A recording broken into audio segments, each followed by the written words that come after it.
তুমি এত কি ভাবতাছো? ভাবছি কোথায় যাব।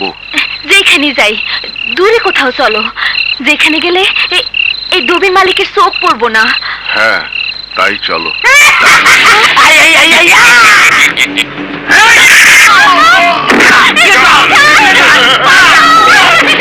না না, এ অত্যাচার নীরবে সহ্য করা যায় না। একটা কিছু করতে হবে মাস্টার সাহেব। থামো থামো, কি বলতে চান আপনারা? দবির মালিক রে জাত করতে হইব। অজাত কুজাত কখনো জাতে ওঠে না।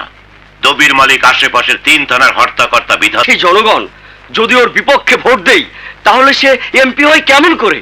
হ্যাঁ, যে দুষ্টু লোকটার লেগে এলাকার কারো বউ বাচ্চা নিরাপদ না, তারে আমরা এমপি হিসাবে দেখবার চাই না। এবার আমরা ওর বিরুদ্ধে ক্যান্ডিডেট দাঁড় করাবো। থামো থামো, ওর বিরুদ্ধে কে দাঁড়াবে শুনি? এমন বুকের পাটা কার? আপনি দাঁড়াবেন স্যার।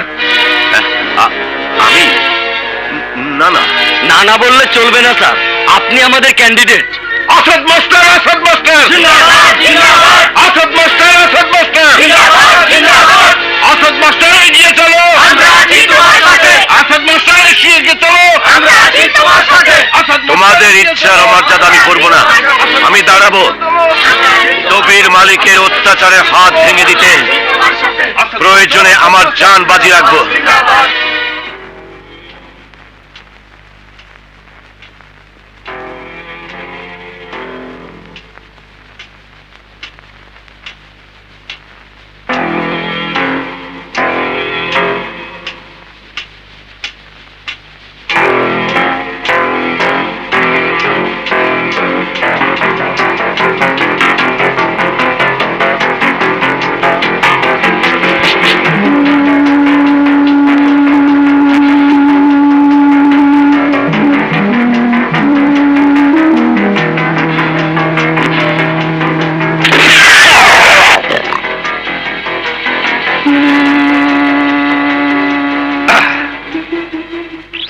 বাঘটা লই আয়।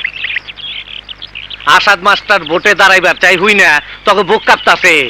আসাদ মাস্টারের পাও কাঁপতাছে না, যা সাইজ করে আয়। এমন একখান কাম করবি যা দেখে এলাকার মানুষ মির্গি বেমার রকম কাঁপতে থাকে। আমি হইলাম নাটের গুরু, হপাই তো করলাম শুরু।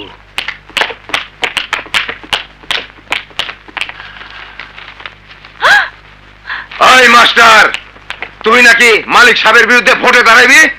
আজকার পর থেকে তুই তো নিজের পায়ের উপরেই দাঁড়াবার পারবি না।